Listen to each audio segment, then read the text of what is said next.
ಸಮರ್ಪಯಾಮಿ. ಕಾರ್ಯಕ್ರಮ ಮಾಡ್ತಾ ಇರುವಂಥದ್ದು ನಮ್ಮಂಥ ಹತ್ತಿರದಿಂದ ಕಂಡ ಅಭಿನಂದನಾ ಸಮಾರಂಭವನ್ನು ಅನಿಕೇಶನ ಸೇವಾ ಟ್ರಸ್ಟಿನ ಕೆ.ವಿ. ಮಲ್ಲೇಶ್ವರ ಮತ್ತು ನಮ್ಮ ಕೃಷ್ಣಪ್ಪ ಅವರು ಎಲ್ಲರೂ ಒತ್ತಾಯದ ಮೂಲಕ ಒಪ್ಪಿ ಇವತ್ತು ಈ ಸಮಾರಂಭ ನಡೀತಾ ಇದೆ. ಇವತ್ತು ಈ ಕಾರ್ಯಕ್ರಮದ ಉದ್ಘಾಟನೆ ಮಾಡೋದಕ್ಕಾಗಿ ಯಾರನ್ನ ಕರಿಬೇಕು ಅಂತ ಯೋಚನೆ ಮಾಡಿದಾಗ ಕೃಷ್ಣೇಗೌಡರು ಅತ್ಯಂತ ಕೆಲಸ ಮಾಡಿ ಬೆಳೆಸಿಕೊಂಡಂಥವರು. ಇವರ ಬೌದ್ಧಿಕ ಜಗತ್ತಿಗೆ ಮಾರ್ಗದರ್ಶಕ ಡಾಕ್ಟರ್ ನಾಗತಿಹಳ್ಳಿ ಚಂದ್ರಶೇಖರಲ್ಲಿ ಲೇಖಕರಾಗಿ ಸಂಘಟಕರಾಗಿ ತೆರೆದಿದ್ದಾರೆ. ಬೈಲೂರು ಶಿವಪ್ಪ ಅವರು ಅವರ ಹೆಸರಿಗಿಂತ ಮೈಸೂರು ವಿಶ್ವವಿದ್ಯಾಲಯದ ಕುವೆಂಪು ಕೃಷ್ಣೇಗೌಡರು ಮೌಲ್ಯಗಳ ಮೇರು ಮತ್ತು ಅಯ್ಯೂಬ್ ಖಾನ್ ಅವರು ಇವರು ಬಹಳ ಸಜ್ಜನ ರಾಜಕಾರಣ. ನಾನು ಅದು HV ಜನಕ್ಕೆ ಉಪಕಾರ ಮಾಡಿದ್ದಾರೆ. ಒಳ್ಳೆಯ ರಾಜಕಾರಣಿ ಇವರು. ಮತ್ತೆ ಒಕ್ಕಲಿಗರ ಸಂಘದ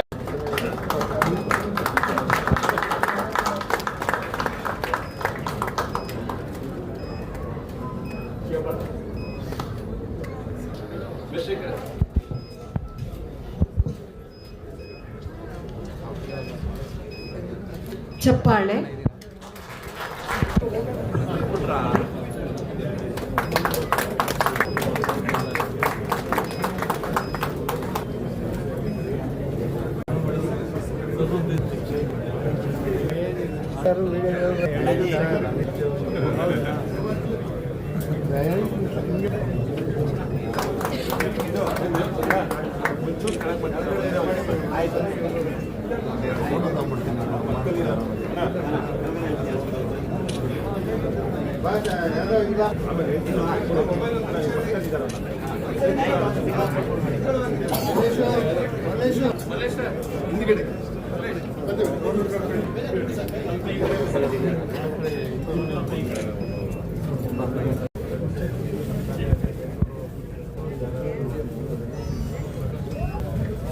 ಈ ಅಮೂಲ್ಯ ಗೌರವ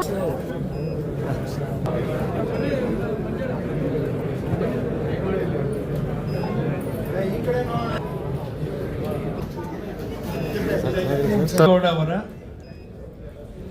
ಹೊಳೆಯ ಮರಳು, ಹೊಂಗೆ ನೆರಳು, ಏಲಕ್ಕಿ ಗೊನೆ, ಅವರೇ ಸೊನೆ ಈ ಕೃತಿಗಳ ಲೋಕಾರ್ಪಣೆ ಮತ್ತು ಅಭಿನಂದನಾ ಸಮಾರಂಭವನ್ನು ಉದ್ಘಾಟಿಸಿದ ಪ್ರೊಫೆಸರ್ ಎಂ ಕೃಷ್ಣೇಗೌಡ ಅವರಿಗೆ ಹಾರ್ದಿಕವಾದಂಥ ಅಭಿನಂದನೆಗಳನ್ನು ಸಲ್ಲಿಸುತ್ತೇನೆ. 25 ನಿಮಿಷಗಳಲ್ಲಿ ಇಂಥ ಗಂಭೀರ ಸಭೆಯಲ್ಲಿ ಮಾತನಾಡುವುದು ಸಾಮಾನ್ಯ ಪರೀಕ್ಷೆಯೇ ಅನ್ನುವಂಥದ್ದು ನಾನು ಕೇಳಿದ ಪುಸ್ತಕಗಳ ಎಲ್ಲ ಲೇಖನಗಳನ್ನು ಓದಲು ಆಗದಿದ್ದರೇನಂತೆ ಎಂಬ ಬಂಡ ಧೈರ್ಯ ನನ್ನದು.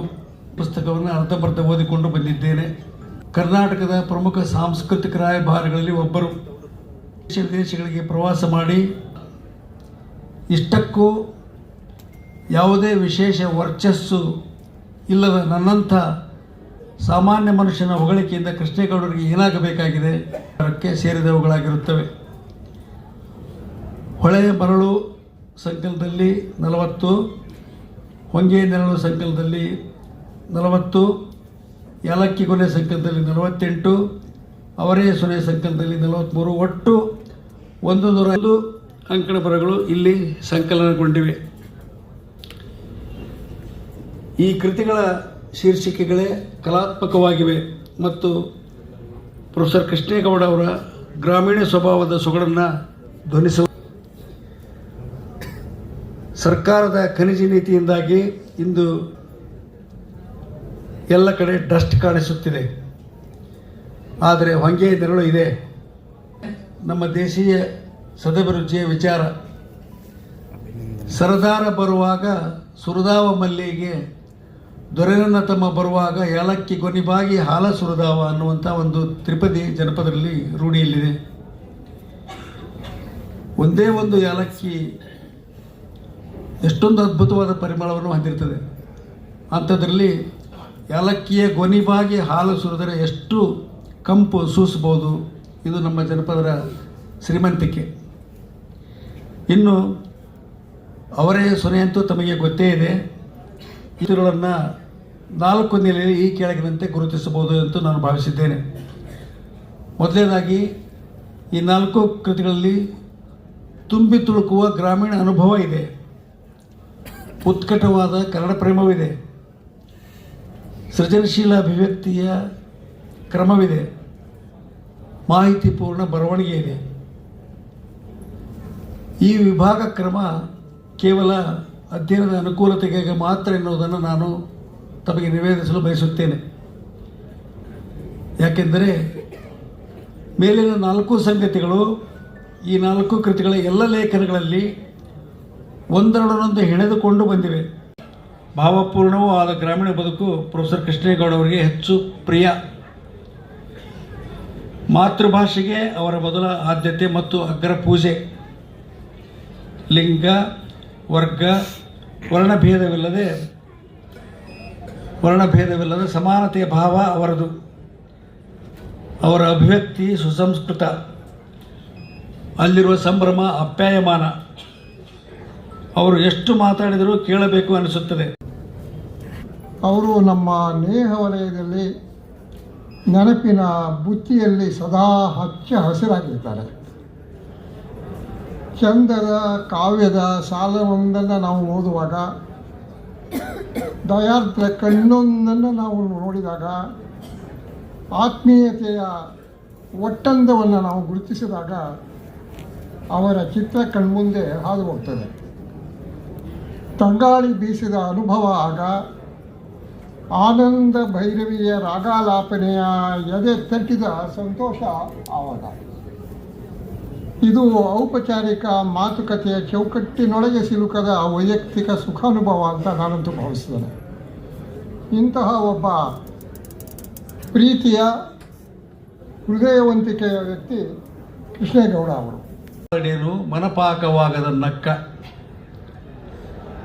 ಆಡುವ ಮಾತು ಕೇವಲ ಆಕರ್ಷಕವಾಗಿದ್ದರೆ ಸಾಲದು, ಅದು ಪ್ರಾಮಾಣಿಕವೂ ಆಗಿರಬೇಕು, ಪರಿಪೂರ್ಣ ಚಿಂತನೆಯಿಂದಲೂ ಕೂಡಿರಬೇಕು.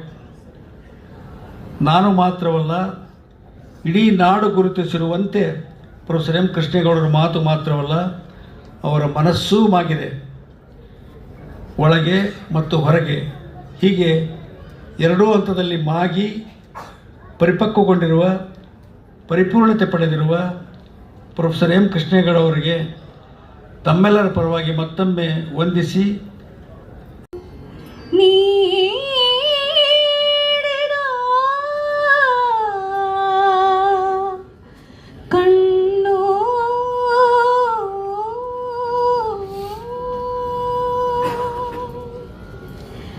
ಲೋಕದ ಕಣ್ಣಿಗೆ,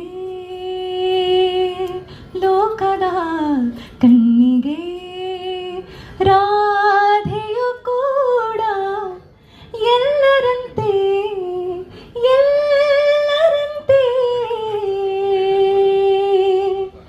ಒಂದು ಹೆಣ್ಣು, ಒಂದು ಹೆಣ್ಣು.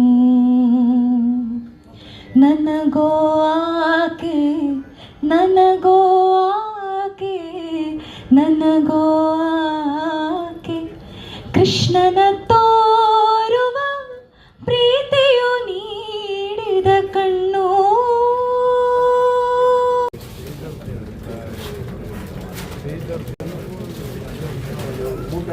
ಪ್ರತಿ ವರ್ಷ ಹಬ್ಬದ ಸಂದರ್ಭದಲ್ಲಿ ಕ್ಯಾಲೆಂಡರ್ ಬಿಡುಗಡೆ ಮಾಡುವುದರ ಮೂಲಕ ಕುಮಾರ್ ಅವರು ಈ ಅರ್ಥಪೂರ್ಣವಾದಂತಹ ಕಾರ್ಯಕ್ರಮದ ಜೊತೆಯಲ್ಲಿ ಕೈ ಜೋಡಿಸಿದ್ದಾರೆ. ಅವರಿಗೆ ಕೃಷ್ಣೇಗೌಡರ ಪರವಾಗಿ ವೈಯಕ್ತಿಕವಾಗಿ ತುಂಬ ಹೃದಯದ ಧನ್ಯವಾದಗಳನ್ನು ಅರ್ಪಿಸುತ್ತೇನೆ.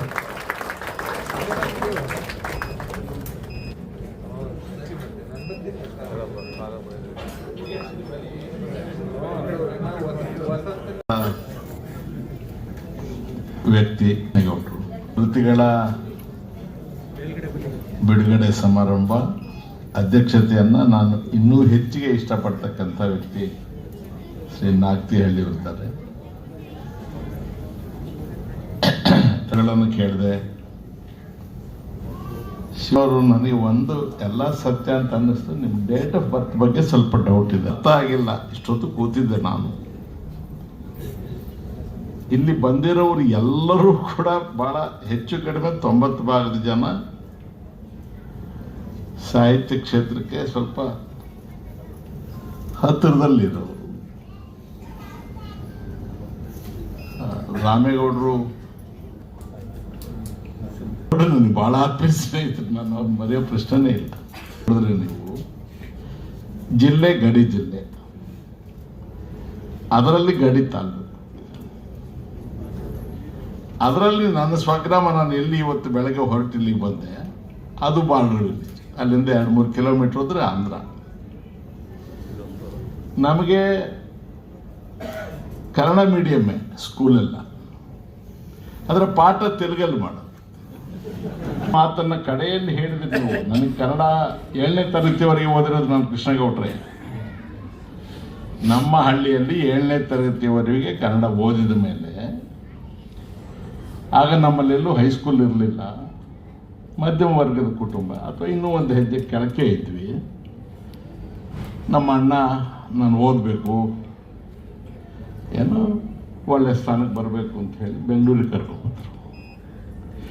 ನಾವು ಬ್ರಾಹ್ಮಣರು, ಸರ್ಕಾರಿ ನೌಕರಿಗೆ ಸೇರ್ಕೋಬೇಕು ಇಲ್ಲ ಇನ್ನು ಆ ಥರದ ಟಿಪಿಕಲ್ ಆಗಿ ಯೋಚನೆ ಮಾಡ್ತಕ್ಕಂಥ ಕುಟುಂಬಗಳು ನಮ್ಮವೆಲ್ಲ. ಸೊ ನನಗೆ ಇಂಗ್ಲೀಷ್ ಮೀಡಿಯಂ ಕೊಡಿಸ್ಬಿಟ್ಟು, ಕರಾಣಿಗಳಿಗೆ ಭಾಷೆ ಬರೋದಿಲ್ಲ.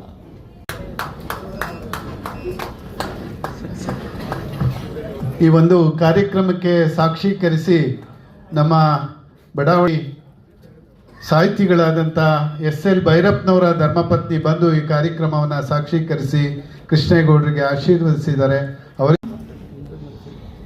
ಈ ದಿನ ನಾನು ನಿಮ್ಮ ಮುಂದೆ ಇಡುವ ಒಂದು ಗೀತೆ ರಚನೆ ರಾಷ್ಟ್ರಕವಿಗಳಾದ ಕುವೆಂಪು ಅವರದು.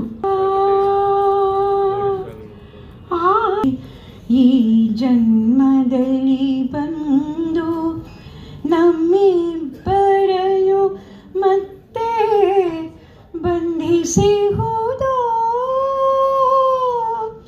ಕಾಣೆ, ಯಾವ ಜನ್ಮದ ಮೈತ್ರಿ.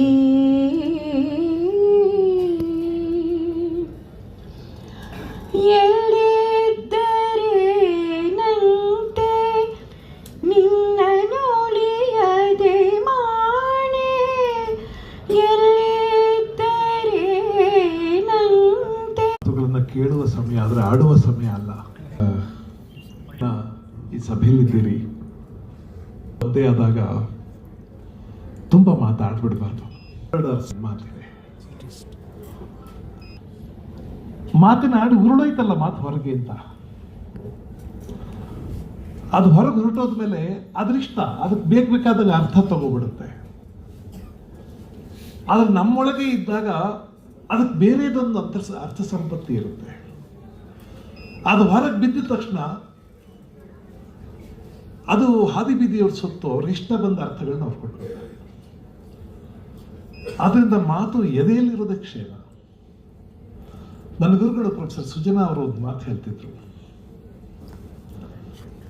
ಮಾತು ವಿಶ್ವಾಸಗಳೆಲ್ಲ ಹೇಗೆ ಅಂದ್ರೆ, ನಮ್ಮ ಹತ್ರ ಒಂದು ಬಂಧ ನೋಟ್ ಇಟ್ಕೊಂಡಂಗೆ. ನಿನ್ನ ಹತ್ರ 100 ರೂಪಾಯಿ ಇದೆ ಅಂದ್ರೆ 100 ರೂಪಾಯಿ ಇದೆ ಅನ್ನೋ. ಅವನ್ ಚಿಕ್ಕವನಾಗಿದ್ದಾಗ, ಅವನ್ ರಾಜನಾದ ಮೇಲೂ ಸುಳ್ಳು ಪಳ್ಳು ಹೇಳ್ಕೊಂಡಿದ್ದವನು. ನಾನು ಇದನ್ನು ಹುಟ್ಟಿಸ್ಕೊಂಡು ಹೇಳ್ತಿಲ್ಲ, ಹರಿಶ್ಚಂದ್ರ ಕಾವ್ಯದಲ್ಲಿಯೇ ಇದೆಲ್ಲ ಇದೆ. ಅವನ್ ಚಂದ್ರಮತಿಯನ್ನು ಮದುವೆ ಆದಾಗಲೂ ಸುಳ್ಳಾನೆ. ಬಹಳ ಕಾಲ ಮಕ್ಕಳಿರೋದಿಲ್ಲ ಅವನಿಗೆ. ವರ್ಣನನ್ನು ಕುರಿತು ತಪಸ್ ಮಾಡ್ತಾನೆ. ಅವನೊಂದು ಮಗು ಕೊಟ್ಟು ಹೇಳ್ತಾನೆ, ಈ ಮಗು ನಾನು ವಾಪಸ್ ಕೊಡಬೇಕು, ಆ ಕರಾರಿನ ಮೇಲೆ ಮಗುನ್ ಕೊಡ್ತೀನಿ ಅಂತ. ಆಯ್ತು ಅಂತ ಒಪ್ಕೊಬಿಡ್ತಾನೆ. ಆದ್ರೆ ಮಗು ಆದ್ಮೇಲೆ ಮಗುನ ವಾಪಸ್ ಕೊಡಲ್ಲ ಅವನು. ಹರಿಶ್ಚಂದ್ರ ಪ್ರತಿ ಸಲ ವರ್ಣ ಬಂದಾಗಲೂ ಏನಾದ್ರೂ ಒಂದು ನೆಪ ಹೇಳಿ ಕಳಿಸ್ತಾನೆ. ಮಗು ಸ್ವಲ್ಪ ತೆವಳು ಬಿಡ್ಲಿ, ಒಂಚೂರು ಹೊಸಲು ದಾಟ್ಲಿ, 4 ಹೆಜ್ಜೆ ಹಾಕ್ಲಿ, ಇನ್ನೂ ಹಲ್ಲು ಮೊಳತಿಲ್ಲ, ಅದ್ ನೋಡ್ಬಿಡ್ತೀನಿ, ಒಂಚೂರು ಮಾತು ಕಲೀಲಿ, 2 ಮಾತಾಡ್ಲಿ. ಪ್ರತಿ ಸಲ ಬಂದಾಗಲೂ ಏನಾದ್ರು ನೆಪ ಹೇಳ್ತಾನೆ. ಕೊನೆಗೆ ವರ್ಣ ತೀರ್ಮಾನ ಮಾಡ್ತಾನೆ, ಇವನು ಕೊಡಲ್ಲ, ಇವನು ಕಳ್ಳ. ಮನುಷ್ಯನಿಗೆ ಇದೆಂಥ ಒಂದು ದೊಡ್ಡ ಸಂದೇಶ ಕೊಡುತ್ತೆ ಅಂದ್ರೆ, any ordinary human being can turn out to be great. Any ordinary human. ಯಾವ ಹೆಂಡತಿ ಮಗುವನ್ನು ಬಿಟ್ಟು ಹೊರಗೆ ಬಂದ್ಬಿಟ್ಟು ಜೋಪತ್ರಿಗೆ ಹೇಳಿ, ಆ ಕಾಲಕ್ಕೆ ಬೇಜವಾಬ್ದಾರಿ ಸಂಸಾರಿ ಸಾಯುವಾಗ ಎಂಥ ಗಟ್ಟಿ ಚಿನ್ನವಾಗಿ ಸಾಗಿದ. ಇದೇ ಮೆಸೇಜ್. ಎನಿ ಹ್ಯೂಮನ್ ಬೀಯಿಂಗ್, ಸಾಧಾರಣವಾದವನು ಯಾವಾಗಲೂ ಗಟ್ಟಿ ಸಂಕಲ್ಪ ಮಾಡಿದ್ರೆ ಮತ್ತಿನ್ನೆಲ್ಲಿಂದಲೂ ಸಹಾಯ ಒದಗ್ತಾ ಹೋಗುತ್ತೆ. ನಾನಂತ ಹಲವಾರು ಜನ ಮಹಾನುಭಾವರನ್ನು ನೋಡಿದ್ದೇನೆ.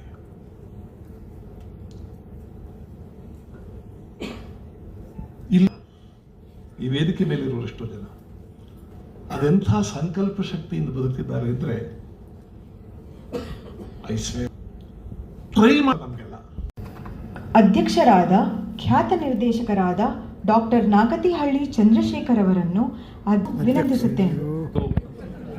ಅಂತ ಆದರೆ ಹಾಗೆ ಹೇಳೋದ್ರಿಂದ ಯಾವುದೋ ಒಂದು ಜವಾಬ್ದಾರಿಯಿಂದ ನಾನು ಪಲಾಯನ ಮಾಡ್ತಿದ್ದೀನಿ ಮತ್ತು ನಾನೂ ಹೇಳಲೇಬೇಕಾದ ಒಂದಷ್ಟು ಮಾತುಗಳಿದೆ ಅನ್ನುವಂತಹ ಆತಂಕ ತಲ್ಲಣಗಳಿಂದ ವೇದಿಕೆಯಲ್ಲಿರುವ ಎಲ್ಲ ಹಿರಿಯರಿಗೆ, ನಮ್ಮ ಬರ್ತ್ಡೇ ಬಾಯ್ ಕೃಷ್ಣೇಗೌಡರಿಗೆ 2-3 ದಿವಸದಿಂದ ನಾನು ನಟನಕ್ಕೆ ನಾಟಕ ನೋಡೋಕೆ ಬಂದಿದ್ದೆ, ಶರ್ಮಿಷ್ಠೆ ನಾಟಕ ನೋಡಲಿಕ್ಕೆ. ಇವತ್ತು ಬರಲಿಕ್ಕೆ ಸಾಧ್ಯ ಇರಲಿಲ್ಲ. ಆದರೆ ವಿಸ್ಮಯದ ಗೆಳೆಯರು ಕೃಷ್ಣೇಗೌಡರ ಹೆಸರು ಹೇಳಿದ ತಕ್ಷಣ ಅದು ಅವರ ಮಧ್ಯೆ ಒಂದು ವಿಚಿತ್ರವಾದಂಥ ಒಂದು ಮಾನಸಿಕ ಸದೂರ ಅಂತ. ಇದನ್ನು ನಾನು ಎಲ್ಲ ಸಂಬಂಧಗಳಲ್ಲಿ ಪ್ರಯತ್ನಿಸ್ತಿರ್ತೇನೆ. ಯಾರ ಬಳಿ ಎಷ್ಟು ಹತ್ತಿರ ಹೋಗಬೇಕು, ಎಷ್ಟು ಹತ್ತಿರ ಹೋಗಬಾರದು. ತುಂಬ ದೂರ ಹೋದರೆ ಮಾನವ ಸಂಬಂಧದ ಸ್ಪರ್ಶ, ಹಿತಾನುಭವ, ಸಂತೋಷಗಳು ಸಿಕ್ಕೋದಿಲ್ಲ. ಹಾಗಂತ ನೀವು ದ್ವೀಪವಾಗಿ ಬದುಕ್ತಾ ಹೋದರೆ, ನೀವು ಈ ಲೋಕಕ್ಕೆ ಬಂದು ಇಲ್ಲಿಯ ಇಂಟರಾಕ್ಷನ್ಗಳನ್ನು ಅನುಭವಿಸದೆ ಹೋದರೆ ಅವು ನಮ್ಮನ್ನು ತಬ್ಬಲಿಗಳನ್ನಾಗಿ ಮಾಡುತ್ತೆ, ಒಂಟಿಯನ್ನಾಗಿ ಮಾಡುತ್ತೆ ಮತ್ತು ನಮ್ಮನ್ನು ಅಪೂರ್ಣ ವ್ಯಕ್ತಿತ್ವಕ್ಕೆ ಈಡು ಮಾಡುತ್ತೆ. ಒಂದು ಶ್ಲೋಕ ನನಗೆ ಯಾವಾಗಲೂ ನೆನಪಾಗ್ತಿರುತ್ತೆ, ಅದನ್ನು ನಾನು ಹೇಳಬೇಕು. ಅದು ಈಶೋವಾಪನಿಷತ್ನಲ್ಲಿ ಬರ್ತಕ್ಕಂತಹ ಉಪನಿಷತ್ತು, ತನ್ನೈಜತಿ ತದ್ದೂರೇ ತದ್ವಂತಿಗೆ ತದಂತರಸ್ಯ ಬಾಹ್ಯಸ್ಯ ಅಂತ. ನಿಶ್ಚಲವಾಗಿಯೂ ಒಳಗೂ ಹೊರಗೂ